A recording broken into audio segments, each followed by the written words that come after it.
fantastic to be here. And I will say, typically, I don't like to be at a podium, and I don't like to do a script even a little bit. I definitely move around the room, and there will be a few moments today where I'm going to invite you each to participate with me a little bit. However, my partner in crime that was supposed to be here with me, we're going to be doing a fireside chat and taking some Q&A, Corey Gray with Smart Cities Council.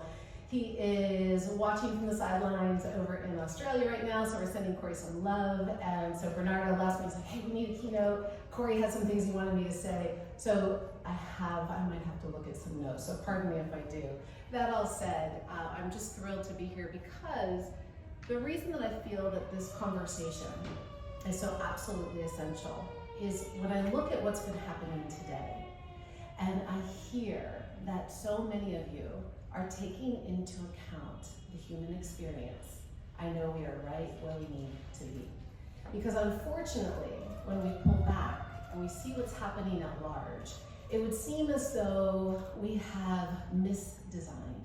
We've gotten ahead of ourselves and we have forgotten to put the human at the center of the experience.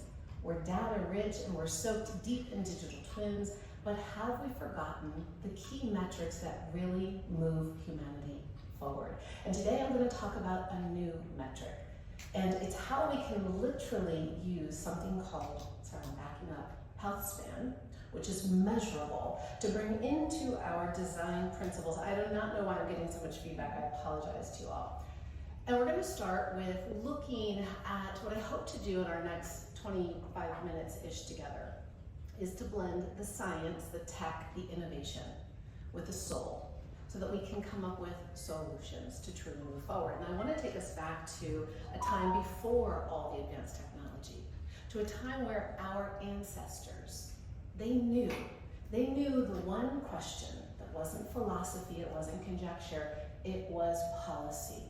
And that one question was, are we building today? The choices we make today, how will they impact 7 generations to come? How will this one decision influence tomorrow to our unborn? And when we look at all of these exciting potentials and possibilities, I think that it can be a little drinking from the fire hose, right? So many great things that we could leave here with. But what if we simplify? And we said, you know, it's not where am I going to start? What's the thing? But what if we just get better at asking the one question? And if I were to simplify this even more for context of today, it's really looking to say, well, that one question can be real simple. Is it moving us in alignment with more of what we do want or with what we don't want? Okay, let's just keep it real simple right there. And so smart cities historically were once defined by data and technology. But data and technology alone don't make a city smart. It is the people within it, is it not? Yes. And I don't know if you all are aware of this. You might be experiencing this personally. You might be seeing some of these numbers projected in your family, your friends, and certainly your communities. In a moment, I'm going to show you why Healthspan is a metric that positively drives economies. But right now, we're sitting at a really interesting tipping point. And why am I, as a doctor, as a founder of Human Longevity Global, talking to all of you city planners, governance innovators, AI creators? Why me? Well, because I think that it's not just about looking at health as a conversation between a patient and a doctor, between a hospital and its patients. No.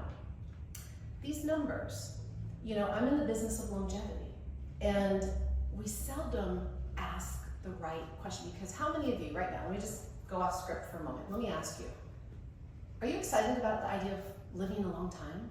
Honestly, show of hands. You want to live a really long time? Okay, how many of you are kind of like, but now when you think about living a long time, what do you think about? What's the first thing that comes when you think about getting older, living longer chronologically? What are some scenes that you see in your head? Quality of life. Health, quality of life. Money. Mobility. And do you think of examples of this? Are you, yes?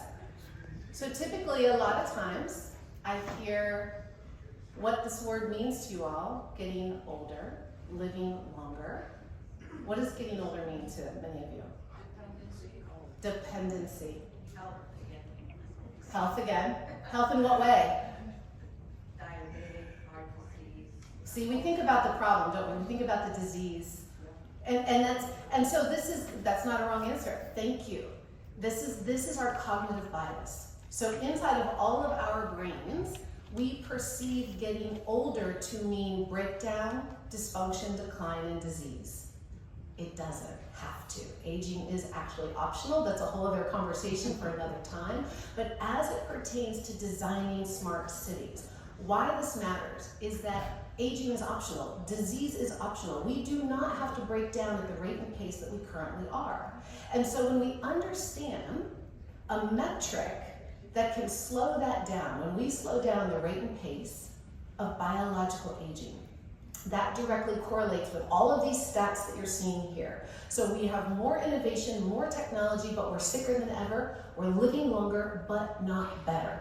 In fact, and I'm going to jump ahead and then I'll come back. I want to show you something. I'll go back, don't worry. I want to show you the slide on the gap versus the gain. So right now, this living longer but not better, we spend on average 3.8 trillion here in the US alone managing sickness and disease. And this matters in your communities because when you have unhealthy, unwell, unmotivated, lack of energy, lack of purpose, desire, people living in your communities, the ability to want to get up and out, let alone being able to get up and out, to come participate, to come consume and purchase and create and work, we got issues, right? We have a mismatch. So really what we're looking at is we have a misalignment between our ideology and our beautiful visioning and what we all so want, and we are forgetting that human connection, which we are all humans and we all have some really basic human needs. So regardless of where we live around the world, what our race, what our gender, what our age, none of that matters. As human beings, we have some similarities. And we all have very similar psychological and biological needs that drive us to safety, connection, love, belonging. And this is part of the metrics that also drive our system. So this gap and gain, right now we spend a lot of money managing sickness and trying to just keep people living longer. But the gap is that on average, around the world, on average, we're living to the age of 76. That's still like, we're not even barely hitting our potential because we can at least live to 120. We're not even hitting the mark. But I'm not worried about that right now. Here's the point. By time we are on average 65, we have a minimum of one. Most of us have at least 5 diseases. We have multiple medications. We have loss of function. We're living with high symptomatology, lack of purpose, and we live more than a decade. We live literally on average 12 years in sickness, in decline, and that does not excite anybody, does it? Who wants that kind of life? No, thank you. And why does this matter? Because here's what we know from longevity economics, is that when we extend health span by 1 year, we infuse 38 trillion, not 3.8 trillion to manage disease, we infuse 38 trillion of economic gain back into our communities. And this is not anything I've made up. These are hard facts, and we can look at all the reports. And so this really matters because, again, we're sitting at a time where we're still seeing mental health escalating. We're seeing metabolic disease states escalating. We still haven't solved for cancer. We still haven't solved for heart disease. We still haven't solved for autoimmunity. We still haven't solved for these. Well, why? Really quickly, gang, and this is important for city planning, and this is important for smart cities and tech, is that we've optimized for efficiency but not well-being. We have tracked for energy consumption and carbon emissions, but not the actual energetic vitality of our citizens. We can measure the temperature of our planet, but not necessarily the temperature of the human spirit, but I believe that we can. I believe that we can if we understand how to leverage these data and design principles and think about how they connect together. Because we can actually begin to design for health and for flourishing, not just for the doctors to do it, but in our design principles. And then it's not will we, how could we, maybe. We literally build environments that support flourishing. Like, it's not, are you gluten-free, are you dairy, are you on this diet or that diet? It's not up to the individual. We live in these environments, and it's something called the exposome. So this outer world, every input, every sound, every smell, every sight, the air we breathe, the foods we eat, the lights that we are impacted by, the relationships that we are in, our bosses, our coworkers, the off-gassing in the internal spaces, every bit of this, real time, is informing and influencing our very DNA. All of it is, constantly feedbacking. So when we now realize, okay, there's a crosstalk, Smart Cities Council is really taking the charge to say it's time for evolution, because we can shift from smart systems to wise systems. We can leverage data and technology and all of these advancements intelligently with wisdom, embedding that innate wisdom so that these systems can actually sense life itself. So what I've loved that I've heard today is that, where a lot of this started was sustainability, right? And so sustainability was a powerful start. It asked, how can we reduce harm? So when I think as a clinician, I see somebody come in who's symptomatic and they're aging at an accelerated rate. One of the first things I look at, there's a principle called, I've got to look at what's overloading this human system. All of our systems are overloaded, okay? So what's overloading? So just like in a city, what's overloading it? What's causing harm? So step one is always, what can we reduce and remove, okay? So that's sustainability. And now we're moving into an era, and you've heard it multiple times today, sustainability isn't enough. I think we're all finally starting to get that. Because what are we sustaining, right? Like, is it all working beautifully and we just want to keep it going? No, life is dynamic. When we get stagnant, that's death.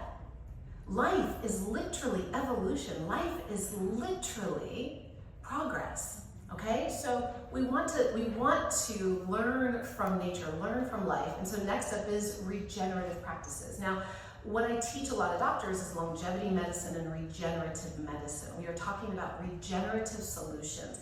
And this is really, how does biology and physiology and our environments all come together? Understanding the science of what's really going on in nature, how something as simple as the 24-hour light-dark cycle is talking to our brain, is talking to every cells in our body, and how you as designers, innovators, planners can look at this one metric and you can actually improve health outcomes. Go back to those big numbers. Now, instead of having a city, a population that is sick and tired and burnt out and stressed out and can barely even get out of bed, you now have people that are waking up into greater states of energy, vitality, healing, rejuvenation, regeneration, and aliveness. I don't know about you, but that's the kind of world I want to live in. And when we think these bigger thoughts, it's like, imagine what happens now 7 generations in advance. What happens just in 20 years from now, when we've had 20 years of more vitality? What happens in 50 years from now, in 100 years from now? That's what I want to challenge and invite each of you to be thinking about. We need bigger thinking. It's not just, let's have a smart city. The question is exactly, for what reason? Where does it take us?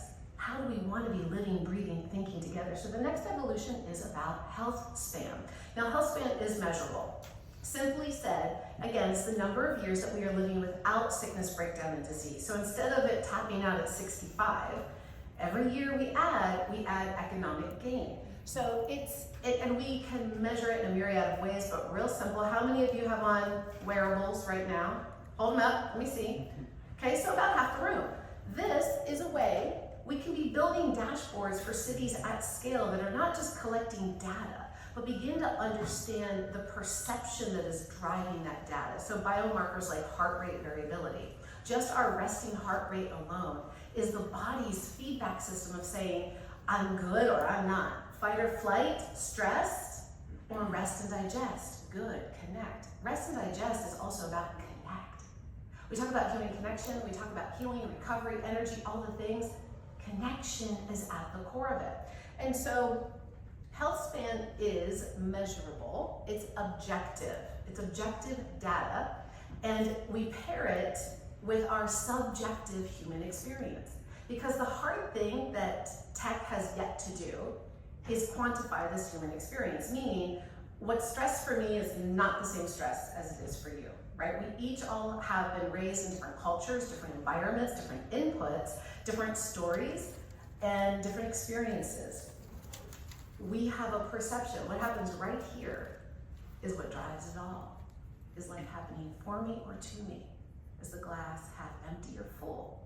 And I'm not asking you to try to account for all of this in your design elements. I'm simply letting you know that when we absolutely know in the scientific data that when we are perceiving life is happening for us, I'll just keep it simple to make an analogy, we have much lower inflammatory markers, okay? Inflammation drives the whole thing. Not here to give you a health talk today, but we'll just keep it simple. It lowers inflammation.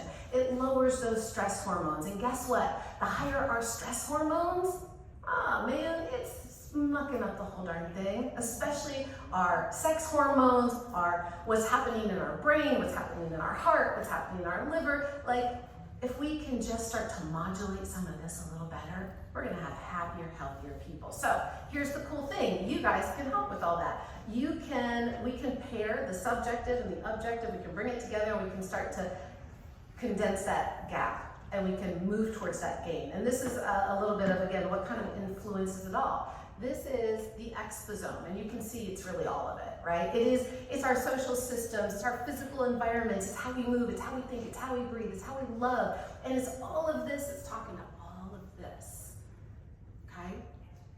We can design for thriving. So without going deep into all of it today, to give you a quick little snapshot and to try to categorize, I want you to think in 4 simple buckets. This is pretty common sense. So this outer world, a new narrative, a new path, a new model, we're calling it, we're literally going to be bringing out a SPAN framework. So it's this Healthspan vertical that's going to be part of a larger scorecard and system, if you will, metric system that Smart Cities Council is bringing out. So kind of level 1, the biological. So this is what's happening in the body. And this is something we can look at on our wearables. We can look at on dashboards like that. We can literally, my vision is I see SPAN hubs all over cities, all over. It's like very easy. We're seeing an example right now, just a few weeks ago over in Japan, they now have urinals that you can run an app through, and as you go to the bathroom, you can get a quick check on your urine, a urinalysis. I know it's kind of crazy, but it's also brilliant. It's like $19. I'm like, that's smart thinking. But here's a really simple idea, right? That all of a sudden they're in real time getting some data back, it's plugging into an app, and now the app can lead the whole process of what to do next. But the point is step 1, understanding our metrics. How's this outer world informing and influencing my inner world? Because the environment, we start to pair the biology now with the environmental span. All right, based on light. I was listening, I loved hearing about in New York right now, how at night they're really being mindful of the lighting and the environment for the nocturnal creatures. Okay, but light isn't just about, in an environment, what's happening with our nocturnal creatures. I've been traveling for the last couple of weeks, speaking at multiple seminars, and it is making me bananas that all of the cool lighting features and the cool mirrors and all the cool things and the beautiful hotels, guess what all the buttons are? Anybody have an idea of what color these little buttons are that stay on 24/7, that you touch the little smart screen? They're blue. They're blue light. Do you guys know why blue light after sunset is so bad? It's daylight. It tells your brain it's a different part of the day. It messes up your hormones. You can't get into deep sleep. It interrupts melatonin production. And I'm like, this is a design flaw. And it's disrupting how we sleep. If you are not sleeping, if the people that live in your towns and your communities are not sleeping, they're not healing, they're not detoxing, they're not repairing. They're waking up tired, groggy. They want to eat sugary, salty, fat foods. They don't metabolize as well. They don't utilize energy as efficiently. Sleep. And if we have blue lights after sunset in our environments, all over, like, we are causing massive disruption at scale in how our brains are reading the environment. So that's a really simple thing. And that's a very simple thing that you guys can all be thinking about in your planning. It's a way that we can leverage and utilize technology to help. Okay, I'm not sure where I'm at on time, so I'm gonna get speeding up a little bit. Social and emotional. I said it from the beginning. as human creatures, the most important thing is we have to feel safe. Now, we all went to school. Everybody in here has heard of Maslow's hierarchy of human needs, yes or yes? Yes, all right, okay. And so at the foundational level, we gotta be safe. We have to be safe. We can never get up to self-actualization if we don't feel safe. And I've heard that theme come up multiple times today. It's not just about women need to feel safe. We all need to feel safe in ourselves, in our communities. Because what stress does, and stress is stress, gang. It doesn't matter if it's coming from sitting in traffic, if it's from you're behind on your bills, to, you know, like a saber-toothed tiger. Stress is stress is stress to the system, but what is this? Stress is how the brain perceives a threat. Now listen to me. If your brain is constantly perceiving threats, what does that tell the system? Fight or flight, run, which equates to I'm not safe. I'm not safe. So in our framework, we can literally create ways that, yes, tend to the understanding of safety, belonging, connection. And a lot of times we can help to feel safe when we know we are connected, when somebody cares about me. Loneliness is one of the strongest predictors of all-cause mortality.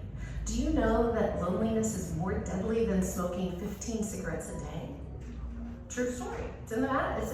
So just by creating in our environment understandings of the importance of belonging, you're bringing in a metric that will move physical, mental, emotional health. And let us not forget cultural. Culture is so important, right? I've been hearing it's like it is about inclusion and diversity and celebrating the beauty of all of it. We are not all supposed to be the same. And let us not pretend to be. And we don't have to create one system that's the same whether you're in Portugal or you're in Ireland. It's about understanding what are these levers that make us human, what matters to us as humans in the spaces and places that we live, work, and play and commune. And then let's design to that in a way that allows us to flourish and thrive in healthier ways. Because we are storytellers, we are emotional beings. Every decision that we make as individuals is driven by emotion. We just heard about communication. The biggest thing is, well, what's in it for me? What's the why behind the drive to get up, to get out, to buy, to consume, to connect, to do any of it? And so the stories that we tell ourselves, the stories that we reflect in the world around us, inform and influence our very physiology. So what we're taking in matters. You know, when we did the Smart City event in San Francisco this past May, we had some amazing artists, like that are doing some phenomenal projects in different parts of the world. And I said, just imagine for a moment the impact that art has, even words. So there's tons of research around words and what it does to the psychology, but just simply words that we all, let's just say the word love. Let's just say the word kindness. Let's just say smile. Let's take words out. Let's just have a happy face, right? Like something that's like this versus this, right? What does that do? Do you know that when you see somebody smile, what do you typically do? That's right, you smile back. And we know that the moment I smile, that's putting out different signals from my brain to my body. It's eliciting different hormones that lower inflammation, that lower my rate and my risk of all of those diseases that we already talked about. So I'm just saying there are very simple elements. Even like all the smart sensors, I was like, you know, it's like when you go into the airport and they've got the happy face, the straight face, and the frowny face. It's like, I'm like, what if we just had more little happy faces that we could click and touch and see? What could that one simple little thing do, right? What if? Okay, so let's go ahead and design to metrics that matter, qualitative and quantitative. In the world of healthcare, we call that subjective and objective analysis. So the objective are all your data points, your labs, your heart rate, your blood pressure. Subjective is how you feel, how you perceive. I'm going to tell you, true story, and just really quickly, where am I at on time? Am I done? Yes. I gotta wrap it up. Does that mean I got 5 minutes or I'm like done? I got 5 minutes. Okay. So here's one of the things. Often with, like, if I'm working with a client or a patient, and anybody in here like a cocktail in the evening? No cocktails? We're pretty cocktail free here? We got a couple of cocktail lovers? Okay. Well, there's a lot of people that enjoy a cocktail. And they wear wearable technology. And they're just like, I love my glasses, my 2 glasses of wine. I feel great. I'm wonderful. Okay. You know, that might be disrupting your sleep.